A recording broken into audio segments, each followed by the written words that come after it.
And we are the contaminated Sushinari, and we're going to present you some slides on Japan Fukushima nuclear crisis. And before the slides go on, I'd like to present some short skit about what really happened on that day. So yeah, Go will be as the nuclear reactor, and Johnson will be as the ground, and Benny will be the tsunami wave. Yeah, date back to 11th of March 2011, on this evening, earthquake with a magnitude of 8.9 hit some Fukushima area, and the power plant basically was really affected, and the reactor was leaked, and a tsunami wave hits on it after that. And it basically spills a lot of radiation around the area and causes a big thing up. So yeah, that's basically what happens. Alright, thank you guys. Benny will go on with the introduction to the slide. Okay, so that's basically how that happened on the day. And yeah, so here is where the earthquake happened, and the incident place is Fukushima Daiichi here. Yeah, this is the map. And before that day, on 7 March of 2011, aka Tokyo Electric Power Company and aka TEPCO has submitted a report to the Japan Nuclear Agency. The report predicts the probability of happen at the Fukushima Daiichi of what? The earthquake and tsunami. Yeah. So the huge earthquake and tsunami that struck Japan's Fukushima Daiichi.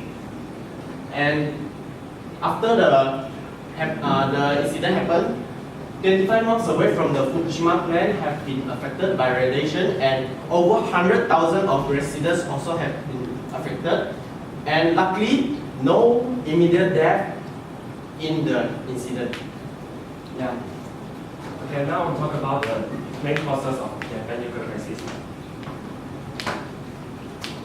As you know, what caused this disaster? Yeah, earthquake and tsunami.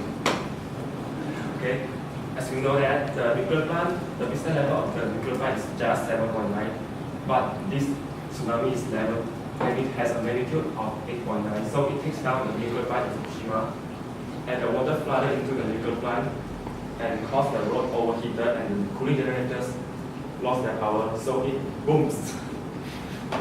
Japanese do not enhance the safety improvements of nuclear, and they do not take any responsibility, and they do not evacuate the people who could be endangered in case there's radiation leak.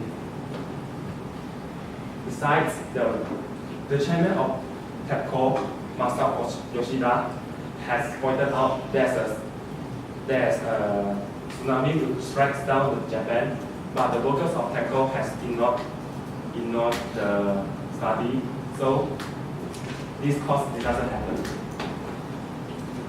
Japan. Why? So yeah, all the main causes will basically bring a lot of the negative impact to the people and environmental and also businesses. So yeah, and according to the World Health Organization, also known as the WHO or WHO organization, they have brought up a statement that there will be a slight rise of people around the area that are affected, have chances of getting 4% rises of chances getting solid cancers in female infants, and 6% rises of chances getting breast cancer in females, 7% rises of chances in leukemia, and so on. And not just that, the TEPCO, also the Tokyo Electric Power Company, it has stated that the water storage to store all the contaminated water will leak the contaminated water back to Pacific Ocean every single day. But do you know how much water will leak back to the Pacific Ocean every day? Anyone? It's actually 300 tons per day. So yeah, 300 tons per day of contaminated water. Could you imagine how much? It's hard to imagine, right? So 300 tons of water basically is as much as the amount of liters. And the amount of liters, if you sum it up in 8 days, in that total of 8 days, will basically fill up an Olympic swimming pool. So how big is still hard to imagine, right? So the amount of water, and compared to the lake water is basically a total of 4,000 liters. So with that amount divided by this amount, so in 1 day time, the amount of water leaked back to the Pacific Ocean is actually 68 times of our lake water. Contaminated water, 68 times of our lake water. So it's crazy, right? And what is the reason for them to leak those contaminated water back to the Pacific Ocean? It's actually, they say that the TEPCO companies say that their water storage doesn't have enough spaces to store more contaminated water. It's stupid, right? So yeah, all this contaminated water back to dirty water and causes the seafood not clean anymore. And this is just a recent news, and date back to around September of 2013, South Korea has been banning food import, especially seafood import from that area, especially southeast coast of Japan, because they are worried that the food were really contaminated and have the high radiation food around the seafood. So yeah, they have been banning food import from that. And we'll continue. How does nuclear crisis causes impact on business? First, it shut down 11 of the 50 nuclear reactors to prevent further incidents happen. Yeah. The electricity produced is cut down as much as 40% and maintained at less 80% of pre-crack levels. And also, Japan come up with few solutions.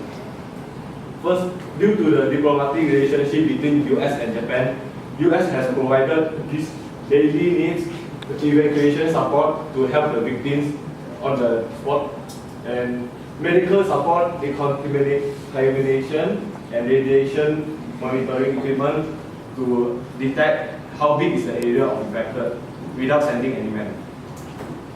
So this is a number of Japan suggested by Japan government to build an ice wall.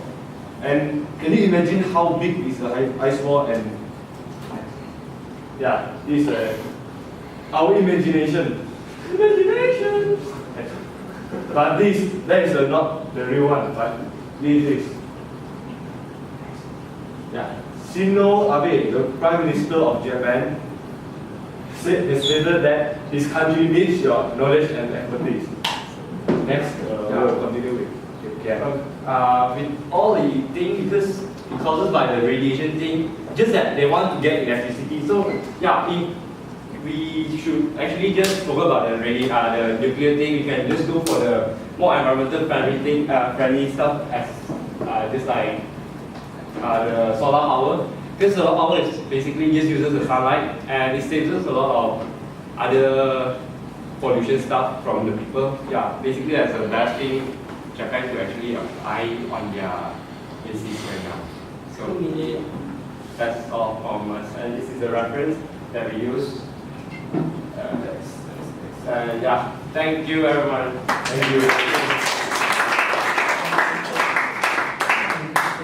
All right, questions, as usual. No questions? If I'm not mistaken, Malaysia plans to build a nuclear reactor of our own, a nuclear power plant of our own, sometime in about 9 years' time, 8 years' time. So, hey, you can start recording.